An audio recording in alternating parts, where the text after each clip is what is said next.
When the founders wrote the Second Amendment, they weren't thinking about hunting seasons or sports shooting. They were thinking about tyranny, about survival, about the God-given right to defend your life, your family, and your freedom.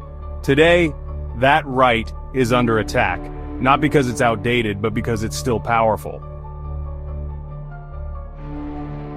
Everywhere you look, politicians, media outlets, celebrities, they all act like the Second Amendment is some relic from a violent past, like it's something civilized society needs to move beyond. What they don't tell you is that the Second Amendment was never about the gun. It's about the ability to say no, to oppression, to overreach, to tyranny.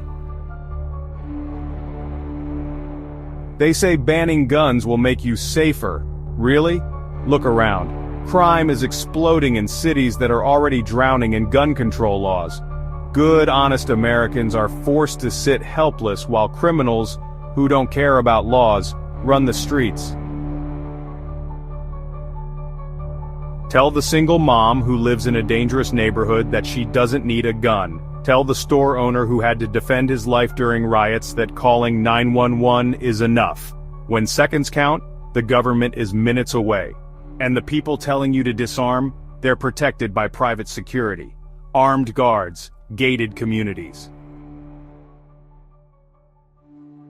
The founders knew that governments, left unchecked, will always try to consolidate power.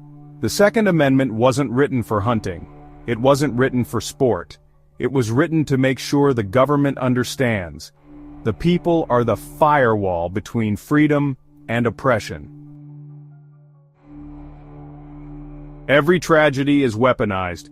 Every emotional headline is used to guilt you into giving up your rights. But here's the truth. You don't lose your rights because bad people do bad things. You don't hand over freedom because politicians say they'll keep you safe. The media paints gun owners as dangerous extremists.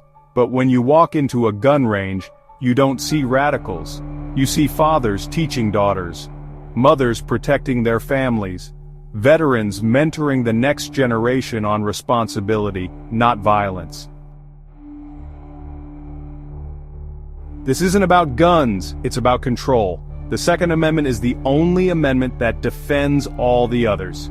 Without it, free speech is just a suggestion. Freedom of religion is a permission slip. And your right to protest? Gone the second it becomes inconvenient. If we lose the Second Amendment, we lose it all, not just the right to bear arms, but the right to live as free men and women. The fight for the Second Amendment is the fight for America itself, and we will not lose. Like, share, and subscribe to the Conservative Cardinal.